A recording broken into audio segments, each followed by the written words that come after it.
When you think about physical exercise, how do you feel emotionally? Does it feel as though I ought to exercise, but it's a hassle? It's just one of many chores on my to-do list. While we know exercise is important for physical health, we often don't realize how essential movement is in optimal mental health. Today, I'd love to reconceptualize everything about movement and learn how to find a relationship with movement that includes mindfulness, joyfulness, so that movement can be far more than exercise, and instead movement can become medicine. Welcome to Root Cause of Happiness. I'm Dr. Sara Bryn Morrow, licensed psychologist, therapeutic yoga teacher, and optimal wellness educator. I teach the physiology of mental health and the skills to overcome suffering at the root cause. My intention is to empower others to become increasingly resilient by understanding the many pieces of the puzzle to deep healing. Please join me as we explore the root cause of happiness. The scientific research on physical exercise being good for us is really undeniable at this point. There are countless scientific studies showing that exercise is not only helpful for our physical health, but also for our mental health. We know that movement is really beneficial in reducing rates of depression, helping anxiety and stress levels feel more manageable, improving sleep, and improving overall quality of life. One of the psychologists studying movement who I really enjoy reading her books is Dr. Kelly McGonigal from Stanford. She not only is a psychologist and a teacher at Stanford, but also teaches group fitness classes. And she has a wonderful book called The Joy of Movement: How Exercise Helps Us Find Happiness, Hope, Connection, and Courage. That book published in 2019. Another book she wrote previously was Yoga for Pain Relief: Simple Practices to Calm Your Mind and Heal Your Chronic Pain. I'll put some notes in the video captions there to help direct you to her books. Through Dr. McGonigal's research on all that we know scientifically about movement practices, she's helped us realize that not all exercise is the same. That it is true any movement has benefits. So of course, wanting to build muscle, become stronger, get some cardiovascular exercise, those all have many physical health benefits. But there's ways that we can build a relationship with movement that help exercise go way beyond just physical fitness and truly become medicine, a therapeutic resource to help us heal at the deepest level, not only physically, but psychologically and emotionally. I would also direct you to the work of Bessel Kolk, who wrote this groundbreaking book called The Body Keeps the Score. Bessel Kolk is considered probably one of the most respected global experts in trauma healing, and his conclusion from an incredible amount of work across his career is that we can't truly heal from trauma unless we include the physical body, that we have to learn to relate again to our physical bodies, establish a sense of safety and body awareness, and use exercise as a way to heal the imprints, the effects of traumatic experiences. Dr. McGonigal's work has really focused on what kinds of exercise work best for us. And what she concludes is that we really thrive when we don't just exercise at home in isolation, but when we come together in community to share a movement experience. And that's where she teaches group fitness classes and has found incredible benefits for her own well-being in being part of a community-based movement practice. And including group exercise would be getting outdoors, being in nature to enjoy movement. Also synchronizing our breath with our movement. When you synchronize movement with breath, it helps to anchor the mind in awareness. And what we're finding more and more in research is that when we include mindful awareness, the therapeutic effects of almost anything we do become improved. Mindfulness allows us to access more of the therapeutic value from different activities. So if you can, I would encourage everyone to find a group movement activity that you enjoy. Now, that can take some shopping around and experimenting. It could be that you could join a class at a gym. So whether that's a Zumba class paired with music, also knowing that there's a lot of research showing that music accentuates the benefits of exercise, or perhaps a yoga class that includes cueing you to be aware of the breath, aware of the mind, more tuned in to sensation throughout that movement practice. I personally have been practicing yoga for more than half my life, and I've been a registered yoga teacher for the last 10 years. I will have a future video or several perhaps about the therapeutic value of yoga. The research in the yoga world using yoga as medicine is really exciting and, again, fairly undeniable at this point that when you can engage in a movement practice such as yoga, in which the mind is anchored in present moment awareness, we're tuning into the breath, trying to synchronize breath and movement, quieting down the thinking mind, that pretty incredible things begin to happen in our healing. In yoga, we have this concept of balancing effort and ease. So in America, at least, kind of this Western modern culture, we kind of hear this no pain, no gain message. A lot of times fitness programs will push you to your absolute limit, really requiring you to ignore your body's cries to slow down, catch your breath, take a pause.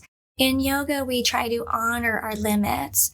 And while it's good to challenge ourselves and push that edge of ability so that we feel a little bit of difficulty in movement, we do not want to ignore our body's cries to slow down and take a rest.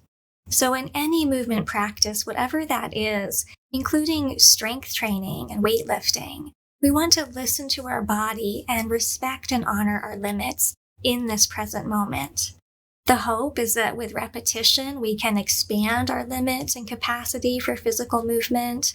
But when your body is telling you, that hurts, I can't breathe easily, when your mind begins to go into a sense of distress, or you're just wishing the torture would end if you're in a group fitness class, we really need to listen to that feedback and realize that regardless of other people's ability or level of capacity to move at that pace, that we need to honor our limits and slow it down and catch our breath. So whatever you're doing for exercise, you're going to get more therapeutic value from that practice if you stay mindful, aware of the breath, able, hopefully, to breathe through the nose, keeping a steady rhythm of breathing as you feel that exertion, and listening to the mind and the emotions arising, and realizing when we've reached our threshold and where it is now time to embrace some self-compassion and allow ourselves to slow it down just a little bit, take a break, catch our breath, and maybe decide if we're ready to go back and do a little bit more. So when you're pushing yourself into this no pain, no gain beyond that limit, past a threshold of comfort, you're actually creating a stress response. You're actually creating a little bit of threat in the nervous system, like, this is too much, too hard. There's risk of injury, risk of becoming hurt through doing too much beyond your body's capacity. And if we're doing that, we're not really doing ourselves any favors because we're probably shifting our nervous system balance point into that orange zone of kind of stuck medium stress response. Ideally in movement, it feels joyful, that you can enjoy what you're doing, be anchored in that present moment, and it might be a little bit challenging, but within that realm that is feasible for you to not push yourself into a stressed place. So try to reject that message of no pain, no gain, and instead think about balancing effort and ease. Yes, effort. Push yourself. Do one more rep. Go another few rounds in that aerobics class. But when you need to slow down, honor your body's feedback to you, take a little break. So self-compassion and balancing effort with ease is going to make sure that the ways that we exercise don't push our nervous system into a place of stress response. Exercising in nature is really interesting. There's something different about moving while in the great outdoors, while breathing fresh air, seeing the plants, the animals, the sky. I had never done outdoor yoga, or not much of it, until COVID started. And then rather than teaching in a small yoga studio, I decided to start teaching outdoors. And to my surprise, and many of my students' surprise, we found a whole new experience of therapeutic yoga, that there was something really powerful in the present moment awareness that comes with moving while outside. If you can, I would always encourage you to explore any outdoor movement that you might find pleasurable. So that could just be going on a walk outside. And it would be better and more enjoyable if you could walk with a friend or walk with a group of people. Of course, if you have the opportunity, go hiking into the mountains, into the forests, and really embrace the power, the healing effects of being deep in nature. In Japan, there's actually medical prescribed forest bathing, they call it. And there's cool research that shows that being in the forest actually changes genetic expression towards health and the body's ability to self-heal. So this is this field of epigenetics where we're beginning to realize that genes are not just stuck in one mode. We do have genetic code, but that genes can be turned on or turned off based on environmental influences and life experiences. So when we are in nature, something happens to us physiologically in which gene expression actually shifts towards more of a thriving physiology and away from disease processes. So whenever you can, please try to embrace being outside. Of course, if you live where there's winter like I do, you might enjoy learning how to snowshoe or cross-country ski. These ways of getting outside in the wintertime that are very affordable hobbies, so much more affordable than downhill skiing, but allow you to get a little bit of strengthening work, a little bit of cardio, but being outside and getting some fresh air and sunshine during those winter months can be so helpful.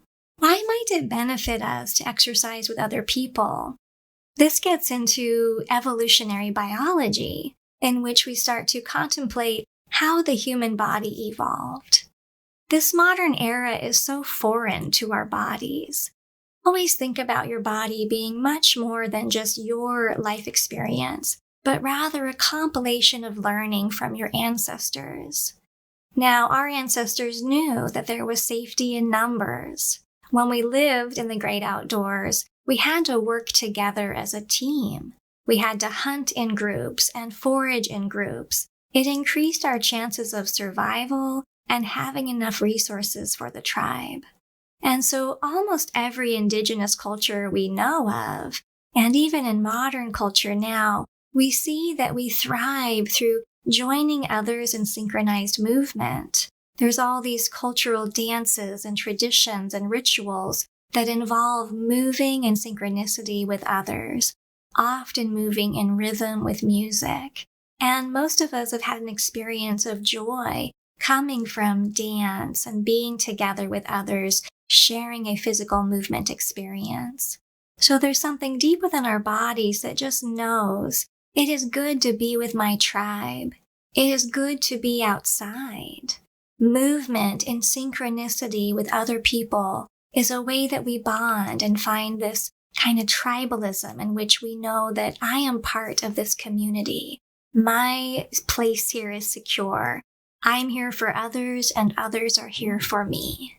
So be creative. We now have all these internet resources like meetup clubs where people are getting together to hike with strangers just because they all want to get a little bit healthier. They want to be motivating each other to get out into the mountains and do some hiking. I know there's groups for sailing boats and kayaking and walking and jogging.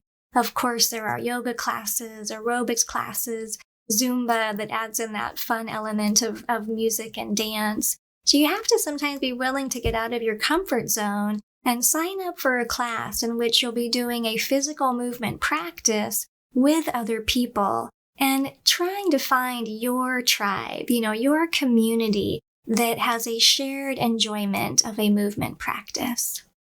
I have a bias towards yoga because it's been so powerful in my own healing path as a human being, and I would really encourage you to shop around for a yoga class that suits you.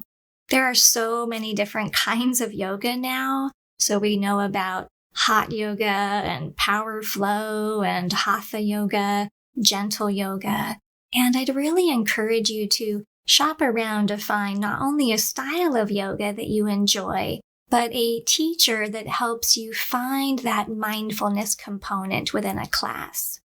I've been to yoga classes where I really felt that it was just another form of exercise, just going through pose after pose. There might even be loud music on or, light shows in these dark, hot yoga studios. I've been in some classes where I really felt that mindfulness was a lost component of the practice. So for me personally, I would encourage you to find a yoga teacher, if you're at all open to that brings in mindfulness training and cues that helps you tune into how you're breathing, to notice thoughts in the mind. That includes that centering practice in the beginning of class in which you do a brief sitting meditation, and ends class honoring that need for shavasana, this deep relaxation pose that we tend to have at the very end of a yoga practice.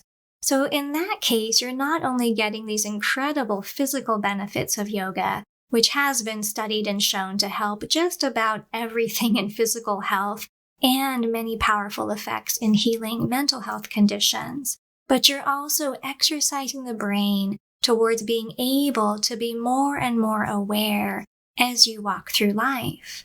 So every time we practice present moment awareness, we notice how we're breathing. We scan through the body and notice sensation. We check in with thoughts in the mind. Whenever we do that, we're training ourselves to be more able to be aware as we're out there in the busy world, navigating inevitable stressors as they arise. So find practices that include as much mindful awareness as possible. So beyond exercise and physical movement practices, there's a lot we can do with the physical body that will help us feel well and continue to move towards optimal mental health. So one physical skill to work on is awareness of your posture and also your facial expression. There's some very kind of cool research out of Harvard in which they studied low-powered posture, so kind of thinking of Eeyore, this collapsed kind of self-protective posture, in contrast with high-powered posture, so kind of thinking like superhero, heart lifted, chin lifted, shoulders back and down, a sense of strength, confidence, power in the body. And what they did at Harvard was researchers actually checked changes in hormones as you held yourself 2 minutes in low-power posture or 2 minutes in high-powered posture. And they were looking for changes in levels of cortisol, our main stress hormone, as well as testosterone. And testosterone is an essential hormone in giving us a sense of confidence, capability, agency over our lives. And so we know with low testosterone comes increased risks of depression. So at Harvard, they studied these changes and found that after just 2 minutes of holding yourself in self-protection, low power, or high power, confidence and strength, that in those 2 minutes, there was a pretty significant shift in which cortisol would increase in low power and decrease in high power, and vice versa for testosterone. As we are in low power, we're losing our testosterone, and as we come into high power, testosterone levels are increasing. And so their conclusion from that research was, fake it until you become it. Like if you're feeling insecure or anxious, maybe you have a big test or you're going out on a new date or a job interview. You want to take a couple minutes to hold your body physically in space with a sense of high power. So you want to have a tall, alert posture, shoulders back and down, arms down, and openness through the heart center. And if you can physically walk through space in this sense of strength and vitality and courage, that your chemistry is changing. So if you can fake it till you become it, it means that you are using your body to redirect your mind towards a sense of everything's okay right now. I can handle this challenge in front of me. And you'll actually have less emotional distress and probably a more positive outcome from those challenging experiences. So your posture is so essential. That also is true of your facial expression. So we often are walking through life carrying a lot of emotional distress on the face. We don't realize we're doing this. We can't see our own face unless we're in front of a mirror. I've actually had my kids a couple of times cue me and say, "Mom, are you okay? You look stressed." And I'll realize I was just concentrating really hard or thinking about something important. And I had kind of wrinkled up my face in this distressed look. And my children identified that as, I look like I'm not okay right now. But I had just been kind of caught up in my thinking brain, not aware of how my body was responding. And so we need to learn to get to know how we carry tension in our facial expression. I'm actually a big fan of doing some mirror work for ourselves, which can be kind of weird at first, a little uncomfortable. But whenever you're hurting or feeling really overwhelmed, it can be so helpful to go look into a mirror, to actually take a minute or two and go see yourself. Look into your own eyes. Look throughout the face and even the body and figure out, where am I holding this pain? Am I looking angry right now in my face? How can I feel well if my face looks angry? Am I, in this depressed, collapsed energy in my body? Am I looking just sad and miserable on my face? And while the emotions are valid and should be honored and tenderly cared for, we do have a choice to use our physical body to give feedback to the brain that while there might be some problem or issue we're navigating, we don't need to suffer unnecessarily. And so in order to get out of your head, come into the body. And in order to feel better, use your physical body as a way to tell your brain that you're okay. Stand up taller. Allow yourself a shift towards just a gentle smile. You might look at your own reflection in the mirror and offer yourself a loving gaze, a look of loving kindness and compassion offered to yourself.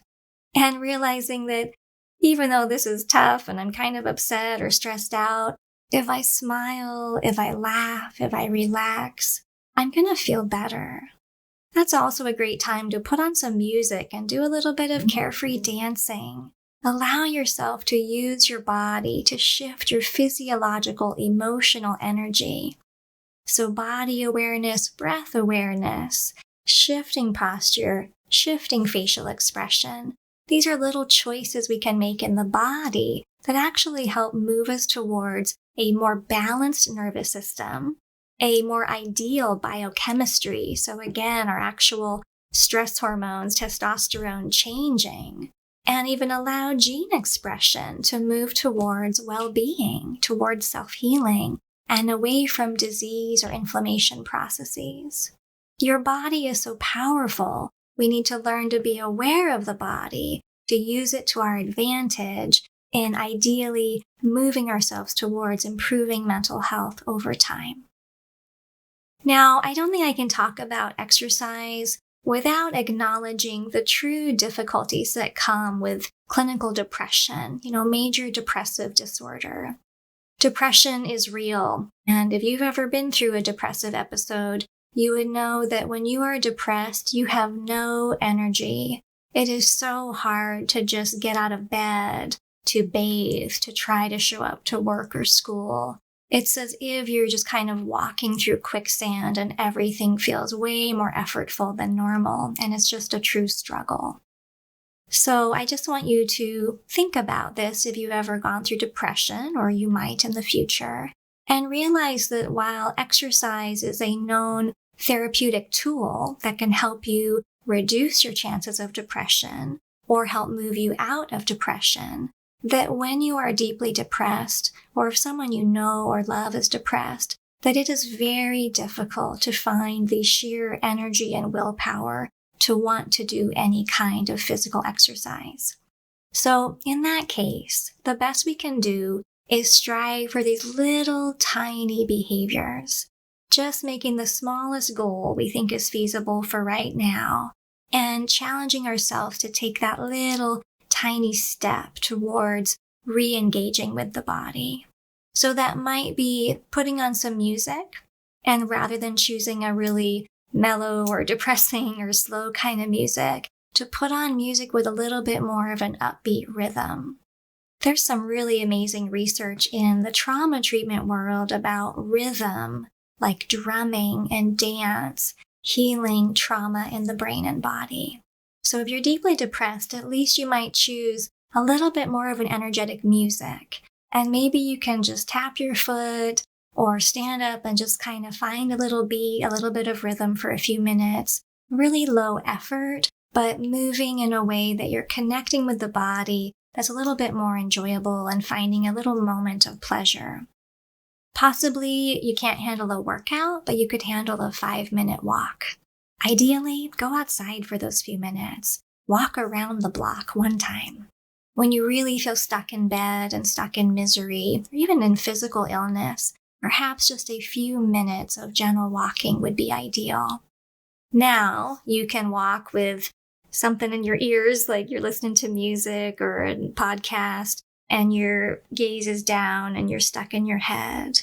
Or you can walk as a moving meditation. So there's this whole practice called walking meditation, in which you try to maintain full awareness of each step you take. Not just right foot, left foot, but heel rocking to toes, shifting weight, heel rocking to toes, shifting the weight, synchronizing each step with the breath, trying to maintain full awareness of the sensation in the body, the rhythm of the breath, and perhaps your surroundings in that moment. So if you were able to walk outside, eyes on the horizon, a cue of safety to the nervous system, and a broad peripheral vision of just the world around you, the sky above you, the nature that surrounds you, whatever that might be. So mindful walking is a really easy, if you're kind of struggling physically or emotionally, it's an easier way of coming into the body that is really powerful and can help you feel quite a lot better. So you have to really have this self-compassion. Sometimes we are just not up for doing an hour of exercise. That's okay. Instead, we might find small, gentle, low-commitment ways to engage the physical body. Maybe you don't want to leave the house if you're really going through a hard time. In that case, I would really encourage you to get online and look up yoga for depression or therapeutic dancing. There's even yoga for people who perhaps are wheelchair bound. There's a really wonderful teacher called Matthew Sanford, and he is a paraplegic man. He was paralyzed as a teenager, I think in a car accident, and he found an incredible healing path through yoga and now teaches yoga for people with physical limitations. So you might truly be, in your bedroom and unable to physically leave the house. There are resources available. There's so many wonderful resources now for free through YouTube or other outlets in which we can access some of the best teachers in the world, and we can do 2 or 3 minutes, 5 to 10 minutes. We could do just upper body range of motion. We could do just little small practices that really help us tune in with the body and shift our physical body towards well-being. So the take-home from this lecture today is that your physical body is a resource always available to you to help move your mental health towards happiness and well-being and balance. And it's not only exercise and trying to be stronger in the body, but also working tension out, finding rhythm, synchronizing breath and movement, shifting our posture, shifting the energy throughout the face.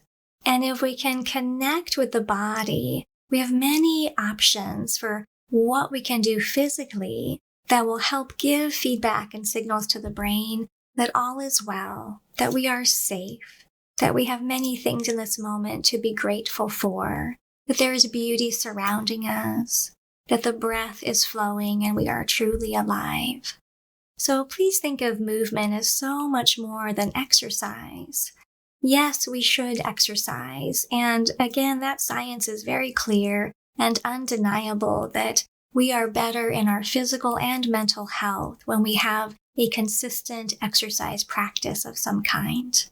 But we can take that movement practice and make it therapeutic through bringing in this component of mindful awareness, breath synchronizing with the body moving, that we can practice reconnecting with the body and feeling our sensations, finding sense of safety again in the body if we've experienced trauma, that we can open the heart center, soften any protective energy in the body, so coming more into that high power posture, and that we can anchor the mind into the present moment, conditioning ourselves to be able to be more mindfully aware throughout life through using movement as a mindfulness practice.